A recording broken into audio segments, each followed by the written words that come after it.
အားလုံးပဲမင်္ဂလာပါခင်ဗျာကျွန်တော်အခုရောက်ရှိနေတာကတော့ဖတ်တရားကမ်းခြေမှာရှိတဲ့ဒီ condo project လေးတစ်ခုနဲ့မိတ်ဆက်ပေးဖို့အတွက်ရောက်ရှိနေတာဖြစ်ပါတယ်ဒီ condo ရဲ့ထူးခြားတဲ့အခန်းလေးကတော့ type D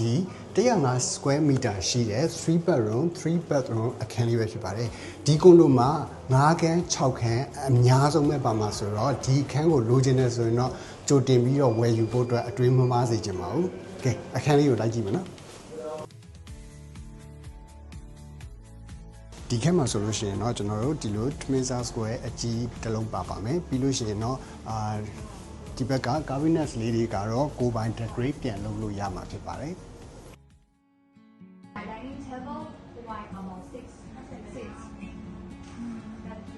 Yeah, and this comes with the တချို့ပစ္စည်းလေးတွေကတော့ fully decorate မဲ့လုပ်ထားတာဖြစ်တဲ့အတွက်ဒီတိုင်းကွက်တိလိုချင်တယ်ဆိုရင်เนาะ decoration လောက်က free နဲ့ extra charges လေးပေးပြီးတော့ fully decorate လုပ်လို့ရအောင်မှာဖြစ်ပါတယ်ဒီခက်မှာသဘောကျတာကဒီလိုဟင်းချက်လို့ရတဲ့အကျယ်ကြီး kitchen တစ်ခုလည်းပါအောင်မှာဖြစ်ပါတယ်ဆိုတော့ဟင်းချက်ဖို့ဝါသနာပါတယ်မိသားစုလိုက်ကြည်ကြဲဝန်းနေခြင်းနဲ့ဆိုရင်တော့ဒီခန်းလေးကိုရွေးဖို့အတွက် recommend ပေးပါတယ်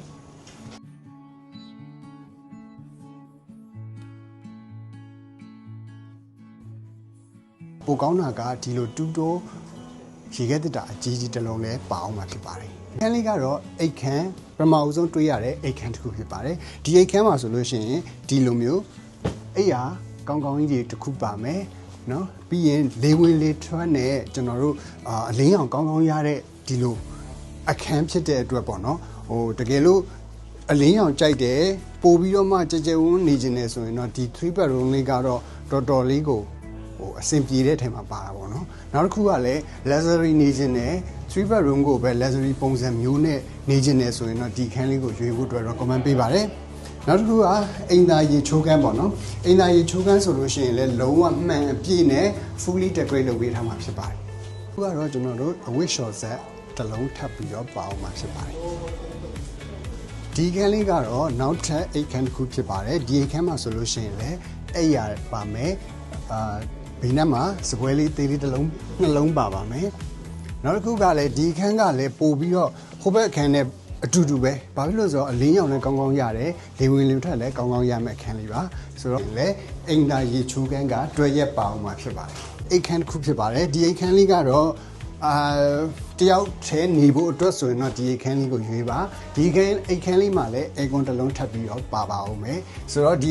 အခန်းကတော့ master bedroom မဟုတ်ဘူး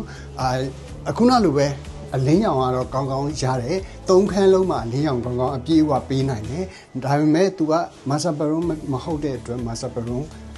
အင်နိုင်ချိုးကန်သုံးကျင်တယ်ဆိုလို့ရှိရင်เนาะဒီအရှိကိုလာပြီးတော့သုံးရမှာဖြစ်ပါတယ်